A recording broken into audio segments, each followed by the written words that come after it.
నమస్తే, welcome to I-dream. మనతో పాటు ఉన్నారు life coacher and financial advisor Venkat Kolluri garu. వారితో మాట్లాడదాం. ఈరోజు వారితో మాట్లాడి మ్యూచువల్ ఫండ్ మీద ఇన్వెస్ట్మెంట్ అనేసి చాలామంది చెప్తూ ఉంటారు, అడ్వర్టైజ్మెంట్స్లో కూడా మనం చూస్తూ ఉంటాం. ఏంటి మ్యూచువల్ ఫండ్, ఎలా ఇన్వెస్ట్ చేయాలి, దానివల్ల వచ్చే బెనిఫిట్స్ ఏంటి, అందులో ఏమైనా మళ్ళీ లొసుగులు ఉన్నాయా, చాలా డౌట్స్ ఉంటాయండి చాలామందికి. ఈరోజు దాని గురించి పూర్తి వివరాలు తెలుసుకునే ప్రయత్నం చేద్దాం సార్తో మాట్లాడి. నమస్తే సార్. నమస్కారం అండి. సార్, మ్యూచువల్ ఫండ్లో ఇన్వెస్ట్మెంట్ పెట్టండి, అది మీ లైఫ్కి భరోసా అని చెప్పి చాలామంది చెప్తూ ఉంటారు, అడ్వర్టైజ్మెంట్లో చూస్తూ ఉంటారు. అసలు ఈ మ్యూచువల్ ఫండ్ అంటే ఏంటి, ఇవి ఎన్ని రకాలుగా మనం ఇన్వెస్ట్ చేయొచ్చు అంటారు? మ్యూచువల్ ఫండ్ అనేది దాదాపు ఒక 87లో స్టార్ట్ అయిందండి. అది ఇంతకుముందు అంటే షేర్ మార్కెట్ స్టార్ట్ అయ్యాక కుడియడంగా దాదాపు అక్కడి నుంచి స్టార్ట్ అయింది. అయితే మ్యూచువల్ ఫండ్ గురించి జనరల్ పబ్లిక్ అవేర్నెస్ చాలా తక్కువగా ఉండేది. ఇప్పటి వరకు అవేర్నెస్ ఇప్పుడు వస్తుంది అవేర్నెస్, ఒక 10 years నుంచి అంతే మ్యాక్సిమం. అంతకుముందు అసలు మ్యూచువల్ ఫండ్ నుంచి అవేర్నెస్ ఉండేది కాదు. పీపుల్ అంతా కూడా ఇన్వెస్ట్మెంట్ అనగానే వెంటనే బ్యాంక్ డిపాజిట్స్, ఫస్ట్ వాళ్ళకి గుర్తొచ్చేది బ్యాంక్ డిపాజిట్స్. ఈ రోజు కూడా బ్యాంక్స్ లోనే ఎక్కువ డబ్బులు నిజం చెప్పాలంటే. ఇంత అవేర్నెస్ పెరిగా కూడా 3.4% మాత్రమే మ్యూచువల్ ఫండ్స్ లో ఉన్నాయి. సో సుమారుగా ఒక 55 లక్షల కోట్లు మ్యూచువల్ ఫండ్స్ లో ఉన్నాయి. బట్ ఇట్ ఈ మెగర్ అమౌంట్ యాక్చువల్ చెప్పాలంటే. దీనికంటే బ్యాంక్స్ లోను ఇతర ఇన్వెస్ట్మెంట్స్ లోనే ఎక్కువ ఉన్నాయి. ఈ మ్యూచువల్ ఫండ్స్ అనగానే ఫస్ట్ జనానికి వచ్చే డౌట్ ఏంటంటే, ఈ మ్యూచువల్ ఫండ్స్ ఎక్కడ పెడతారు, ఇది షేర్ మార్కెట్ అట్ కదా, షేర్ మార్కెట్ లో పెడితే సేఫేనా, అవుతూ ఉంటుంది కదా అని చెప్పేసి ఫస్ట్ ఈ డౌట్ తో చాలా మంది దాని నుంచి దూరంగా ఉండడం జరుగుతుంటుంది. దానివల్ల ఒక బ్యూటిఫుల్ ఇన్కమ్ కూడా వాళ్ళు లాస్ అవుతున్నారు. సో కాబట్టి ఏంటంటే దీని మీద ఒక స్పష్టమైన ఆలోచన వస్తే వాళ్ళు మ్యూచువల్ ఫండ్స్ లో ఇన్వెస్ట్ చేయగలుగుతారు. మ్యూచువల్ ఫండ్ అంటే ఏంటంటే యాక్చువల్గా ఒక ఏఎంసీ ఉంటుంది, అసెట్ మేనేజ్మెంట్ కంపెనీ. వాళ్ళు ఏం చేస్తారంటే సెబీ కంట్రోల్లో ఉంటాయి ఇవన్నీ కూడా. మ్యూచువల్ ఫండ్ 44 కంపెనీస్ ఉన్నాయండి మొత్తం. అంటే ఎస్బీఐ మ్యూచువల్ ఫండ్ అనండి, లేకపోతే కోటక్ మ్యూచువల్ ఫండ్ అనండి, లేకపోతే ఐసిఐ అనండి, ఇట్లా నేమ్స్తో ఉంటాయి. ఇవన్నీ కూడా 44 కంపెనీస్ ఉన్నాయి, సుమారుగా 44 కంపెనీస్ ఉన్నాయి. ఇవన్నీ కూడా సెబీ కంట్రోల్లో పనిచేస్తాయి. వీటన్నింటినీ కూడా సెబీ రెగ్యులేట్ చేస్తుంది. ప్రతి నెల వీళ్ళు ఈ ఫైనాన్షియల్ స్టేట్మెంట్స్ సెబీకి పంపుతూ ఉండాలి. వీళ్ళ దగ్గర ₹1 కూడా ఉంచుకోవడానికి వీలేదు. మనం పెట్టిన ప్రతి అమౌంట్ను కూడా వాళ్ళు ఇన్వెస్ట్ చేయాలి, స్టాక్స్లో ఇన్వెస్ట్ చేయాలి. స్టాక్స్లో ఇన్వెస్ట్ చేసి పీపుల్ ఎంత ఇన్వెస్ట్ చేశారు, ఎక్కడ మేము ఇన్వెస్ట్ చేశాము, ఇదంతా కూడా సెబీకి ఎవ్రీ మంత్ మనం రిపోర్ట్స్ ఇవ్వాలన్నమాట. సో కాబట్టి ఎవ్రీథింగ్ కూడా మనకి ట్రాన్స్పరెంట్గా ఉంటుంది. ఒకప్పుడు అయితే మనకి పేపర్ మీద ఉండేది కాబట్టి కొంత తెలిసేది కాదు. మనకి ఇన్ఫర్మేషన్ టెక్నాలజీ వచ్చాక మొత్తం డిజిటల్ అయిపోయింది. ఇవాళ మీరు ఏది ఇన్వెస్ట్ చేశారో అది మీరు ప్రతిరోజు చూసుకోవచ్చు. మనం ఇచ్చిన అమౌంట్ వాళ్ళు ఎందులో ఇన్వెస్ట్ చేశారు, ఎంత మనకు ప్రాఫిట్ వచ్చింది, ఏమైనా లాస్ లో ఉందా అన్నది కూడా మనం చెక్ చూసుకోవచ్చు. ఎవ్రీథింగ్ కూడా అట్ గ్లాన్స్ ఉంటుంది అనమాట. సో ఈ మ్యూచువల్ ఫండ్ ఎలా ఉంటుందంటే, సపోజ్ మీరు నేను ఇంకో 10 మంది కలిసి తలా ఒక ₹10,000 పెట్టామనుకోండి, అది ₹1,00,000 అవుతుంది.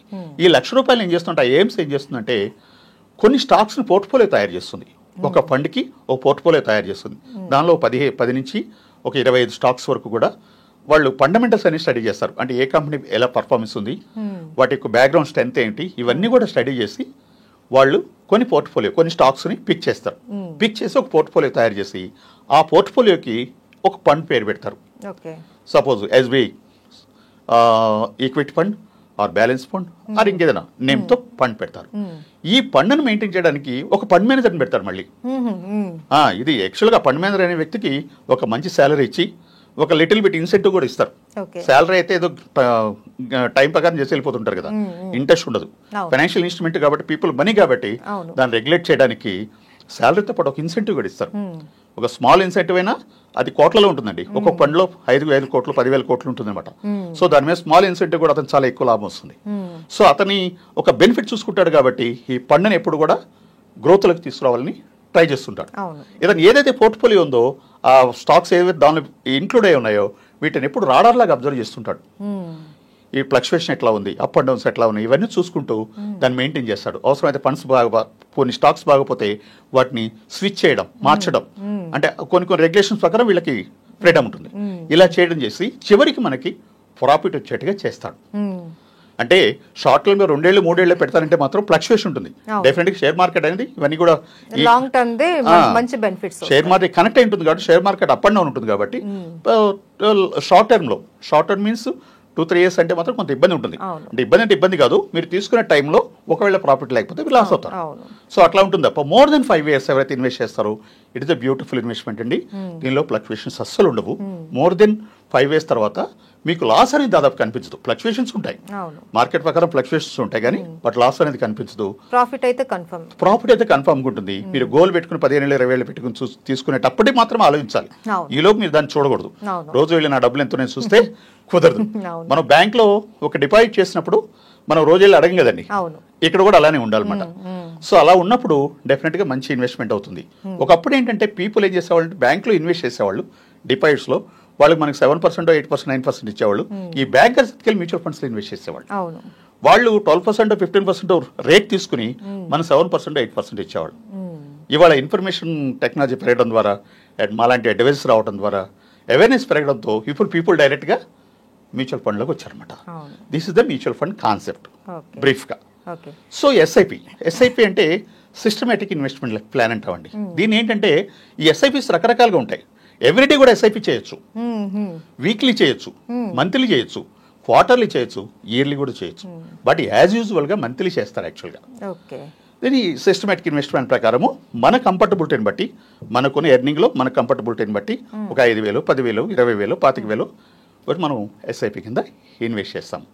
ఈ ఇన్వెస్ట్మెంట్స్లో రెండు రకాలు ఉంటాయండి. ఒకటి ఎస్ఐపి ద్వారా చేయొచ్చు, 2 లంసమ్ కూడా చేయొచ్చు. మీ దగ్గర ఒక లంసమ్ అమౌంట్ ఉంది, ఆ అమౌంట్ ఏం చేయాలనుకున్నప్పుడు ఒక లంసమ్గా ఒకసారి కూడా ఇన్వెస్ట్ చేయొచ్చు. అది మన ఫెసిలిటీని బట్టి మనం చేయొచ్చు. అయితే సార్ మీరు ఒక సందర్భంలో అన్నారు, ఇది మనతో పాటు ఎవరైతే ఇన్వెస్ట్ చేస్తున్నారో వాళ్ళతో పాటు వాళ్ళ నెక్స్ట్ జనరేషన్ అంటే వాళ్ళ పిల్లలు కూడా దీన్ని లబ్ధి పొందొచ్చు, అలా చేయొచ్చు అని అన్నారు. అది ఎలా సాధ్యం? ఎస్ అండి. సపోజ్ మనకి ప్రాపర్టీస్ ఉంటాయి కదండి, చాలా మందికి యాన్సిస్టర్ ప్రాపర్టీస్ ఉంటాయి. సైట్స్ కానివ్వండి, పొలాలు కానివ్వండి, లేకపోతే హౌసెస్ కానివ్వండి, వాటి మీద జనరల్గా ఈల్డ్ రాదు, ఆదాయం అంతే రాదు. ఒక ఎసెట్ లాగా పెట్టుకుని ఉంచుతారు. అలా పెట్టుకోవడం వల్ల ఉపయోగం ఏంటి? సైట్స్ అయితే, స్థలాలు అయితే వాటి రేట్లు పెరగచ్చు, కొంతవరకు పెరుగుతాయి. కానీ ఇప్పటికీ బాగా పెరిగిపోయినాయి. అన్ని చోట్ల కూడా చూసుకున్నా కూడా ఏదో మరీ హార్డ్కోర్ ప్లేసెస్లో తప్ప అన్ని చోట్ల ఇప్పుడు చాలా రేట్లు పెరిగిపోయినాయి. ఇంకెప్పుడు పెరగవండి. యాక్చువల్గా ఒక రిపోర్ట్ ప్రకారము 4.5% మాత్రమే ఇండియాలో రియల్ ఎస్టేట్ గ్రోత్ ఉంది. అది నేను చెప్పిన విషయం కాదు, ఒక అనలిస్టులు తయారు చేసిన రిపోర్ట్లో సర్వేలో ఓవరాల్గా చూస్తే ఇండియాలో 4.5% మాత్రమే రియల్ ఎస్టేట్ గ్రోత్ ఉంటుంది. అంటే బంజారాహిల్స్లో, జూబ్లీహిల్స్లో మాట్లాడలేదు, ఓవరాల్గా అనమాట. సో ఈ 4.5% గ్రోత్తో ఎంత ఆదాయం తీసుకోవచ్చు అండి మనం? సపోజ్ ఒక సైట్ ఉంది, ఓ 10 కోట్ల వాల్యూ ఉంది, దాన్ని అక్కడ పడేసి ఉంచారు. ఉంటే అది నెక్స్ట్ ఇయర్కి ఈ 4.5% వాల్యూతో పెరగచ్చు, కానీ ఇంకెక్కువ పెరగదు కదా. సో కాబట్టి ఏం చేస్తారంటే దీని అన్ప్రొడక్టివ్ అసెట్స్ అంటాం మనం. ఏదైనా ఒక అసెట్ ఉన్నప్పుడు అది ప్రొడక్ట్, దాని మీద ఆదాయం రానప్పుడు దాని అన్ప్రొడక్టివ్ కింద చూస్తాం కదా. పైగా ఫ్లక్చువేషన్ ఉంటుంది. గవర్నమెంట్ మారినప్పుడు లేదా ఇంకొక ప్రాబ్లం వచ్చినప్పుడు రేట్లు పడిపోవటం లాంటి జరుగుతుంది. ఇప్పుడు నిన్నటి దాకా విజయవాడ లేకపోతే ఆంధ్రప్రదేశ్లో చాలా చోట్ల అసలు స్థలాలు కొనేవాళ్ళు లేరు, అమ్ముదాం అంటే కొనేవాళ్ళు లేరు. సో ఇలాంటి పరిస్థితుల్లో వాళ్ళు అమ్మలేరు. ఒకవేళ అమ్మాలనుకున్నా చాలా తక్కువ రేటుకి అమ్మచ్చు. ఇలాంటి కండిషన్స్ కంటే అలాంటి అన్ప్రొడక్టివ్ అసెట్స్ ఏదైతే ఉన్నాయో వాటిని లిక్విడేట్ చేసి, అంటే అమ్మేసి ఏదైతే అమౌంట్ ఉందో దాన్ని మనం మ్యూచువల్ ఫండ్లో ఇన్వెస్ట్ చేసుకోవచ్చు. దీన్ని ఆ అమౌంట్ తీసుకొచ్చి ఇక్కడ ఇన్వెస్ట్ చేసి, సపోజ్ ఇక్కడ మీరు అడిగిన క్వశ్చన్ ఏంటంటే ఈ అసెట్స్ అని పిల్లలకి ఇవ్వాలి కదా, పిల్లలకి ఇవ్వాలని దాచిపెడతారు. మరి ఎప్పుడో పిల్లలకి ఇవ్వడం కోసం వీళ్ళు ఎసెట్ ఇన్వెస్ట్ చేస్తారు. మరి మా పరిస్థితి ఏంటి, మేము కూడా తినాలి కదా అని ఒక కాన్సెప్ట్ ఈ పెద్దవాళ్ళు ఉంటుంది. ఈ మధ్య ఈ థాట్ మొదలైంది, పిల్లలు రేపు ఎప్పుడో తింటారు, మా పరిస్థితి ఏంటి, మేము కూడా తినాలి కదా, ఇన్నాళ్ళ కోసం వాళ్ళ కోసం కష్టపడ్డాం, ఇప్పుడు మేము కూడా ఇవి కూడా తీసుకెళ్ళి వాళ్ళకే ఇవ్వాలా, మా గురించి ఆలోచించాలి అనేది కాన్సెప్ట్ మొదలైంది ఇప్పుడు. సో కాబట్టి ఏంటంటే దానికి ఒక మ్యూచువల్ ఫండ్లో సిస్టమ్ ఉందండి, దాన్ని SWP సిస్టమ్ అంటాం, systematic withdrawal plan. Systematic withdrawal plan. Suppose మీరు ఒక 4 కోట్లు ఆయనకి వైట్ అమౌంట్ వచ్చింది, వైట్ ఇన్వెస్ట్ చేయాలండి, ఇక్కడ ఇంకా వేరే చేయడానికి వీల్లేదు. వైట్ అమౌంట్ మ్యూచువల్ ఫండ్లో ఇన్వెస్ట్ చేసినప్పుడు దాని మీద ఒక 7% మేము రిటర్న్ ఇస్తాం. యాక్చువల్గా 12 to 15% దాని మీద యావరేజ్ గ్రోత్ వస్తుందండి. అంటే పిల్లలకి ఇవ్వడం కోసం అనుకున్నప్పుడు లాంగ్ టర్మే పెడతాం కదా, 15 ఏళ్ళు, 20 ఏళ్ళు, 25 ఏళ్ళు పెడతాం.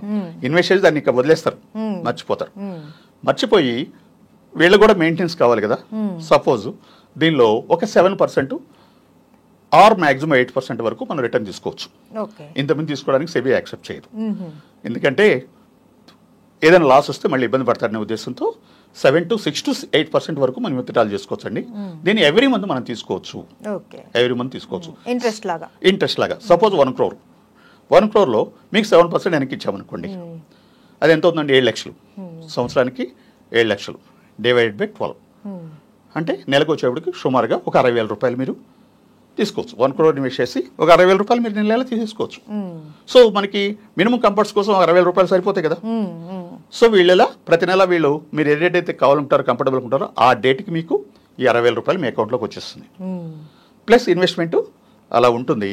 ఒక 10 to 12 ఇయర్స్లో ఏదైతే ఇప్పుడు మనం 12 to 15% అనుకుంటున్నాం కదండి, ఈ 7% పోతే ఇంకో 5% ఆర్ 8% ఉంటుంది కదా, ఇది కాంపౌండ్లో యాడ్ అవుతుంది. ఆ గ్రోత్లో కాంపౌండ్లో యాడ్ అవుతుంది. సో ఈ యాడింగ్ నుంచి వచ్చే యొక్క ఈల్డ్ ఏదైతే ఉందో అది ఒక 10 నుంచి 12 ఏళ్లలో ఈ 1 crore కాస్త 2 crores అవుతుంది. డబుల్ అవుతుంది. అది మనం అన్ప్రొడక్టివ్ అసెట్ మీద రాదు. సో ఇటు మీరు ఏ రకంగా అయితే మీరు చక్కగా మీ కంఫర్ట్స్ మీరు కంప్లీట్ చేసుకోవచ్చు, ఎంజాయ్ చేయొచ్చు, ఈ అసెట్ని గ్రో చేసి తీసుకెళ్ళి పిల్లలకి ఇవ్వచ్చు. దిస్ ఇస్ ది మ్యూచువల్ ఫండ్లో SWP ప్లాన్ అనమాట. సో ఈ రకంగా చాలా బాగా వర్కౌట్ అవుతుంది అనమాట. సో అది ఎలా అనేసి నేను అనుకున్నాను. సో చాలా చక్కగా వివరించారు, క్లియర్గా అర్థమయ్యేటట్టు. నిజంగా ఇప్పుడు రిటైర్మెంట్ ప్లాన్ చేసే వాళ్ళు కానీ లేకపోతే అన్ప్రాడక్ట్ ప్రాపర్టీ ఏదైతే ఉంటుందో అలాంటివి కూడా మనం సెల్ చేసి ఇలా ఇన్వెస్ట్మెంట్ చేస్తే వాళ్ళు రిటైర్మెంట్ తర్వాత కావచ్చు, వాళ్ళ లైఫ్ లాంగ్ వాళ్ళు ఎటువంటి ఇబ్బంది లేకుండా హ్యాపీగా ఉండడానికి ఈ అమౌంట్ అయితే సరిపోతుంది. వీళ్ళ తర్వాత పిల్లలకు కూడా వీళ్ళు ఇచ్చినట్టు కూడా ఒక పేరు అయితే ఉంటుంది. అవుతుందండి. రెండేంటంటే అది ఎప్పుడు మన హ్యాండ్లో ఉంటుంది అమౌంట్. ఎప్పుడు మనకు మ్యూచువల్ ఫండ్లో ఉన్న ఫెసిలిటీ ఏంటంటే ఎప్పుడు అవసరమైనా వితిన్ 3 working days మనం వెనక్కి తీసుకోవచ్చు. అది మనకు ఎఫ్డీలో అయితే అవకాశం ఉండదు. 5 years అంటే 5 years మనం ఖచ్చితంగా అందులో ఫిక్స్డ్ డిపాజిట్ అంటే అందులో ఉండాల్సింది. ఇంకొకటి ఏంటంటే మీరు ఎఫ్డీలో పెడితే ఇవాళ 7% రేట్ ఆఫ్ ఇంట్రెస్ట్ ఉంది మ్యాక్సిమం. 7% రేట్ ఆఫ్ ఇంట్రెస్ట్ అంటే ఒక విషయం చెప్తాను, ఇన్వెస్ట్మెంట్ ఎప్పుడు కూడా ఇన్ఫ్లేషన్ బీట్ చేయగలగాలి. మీ ఇన్ఫ్లేషన్ బీట్ చేయకపోతే అది మీ ఇన్వెస్ట్మెంట్ కాదు. సో మీరు 7% ఇంట్రెస్ట్ మీరు బ్యాంక్ ఇస్తుంది, 7% ఇన్ఫ్లేషన్ రేట్ ఉంది. ఏమైందండి ఇక్కడ? 14 అయిపోయింది. Yield and expenditure 0. దీనిపైన మళ్ళీ బ్యాంక్ క్యాపిటల్ గెయిన్ కలెక్ట్ చేస్తుంది.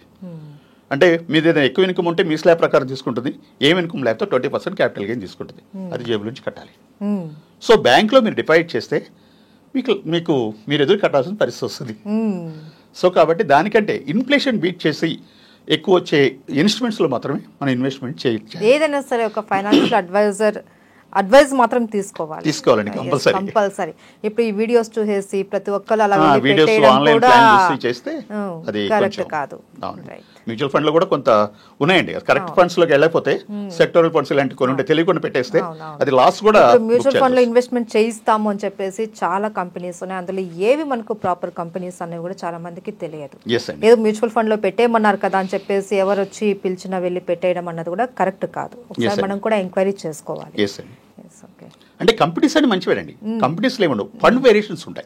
ఈ ఫండ్ వేరియేషన్స్ అనాలిసిస్ చేయాలి, అది ఒక అడ్వైజర్ మాత్రమే అనలైజ్ చేస్తారు అంతే. కంపెనీస్ అన్ని ఒకటే, ఏ కంపెనీ చెడ్డది కాదు, ఏ కంపెనీ మంచిది కాదు, అన్ని ఒకటే. మనం ఎందులో ఇన్వెస్ట్ చేస్తున్నాము అనేది, ఏ ఫండ్ లో ఇన్వెస్ట్ చేస్తున్నాం అనేది ముఖ్యం. అది ఒకటే. Thank you so much. నమస్కారం.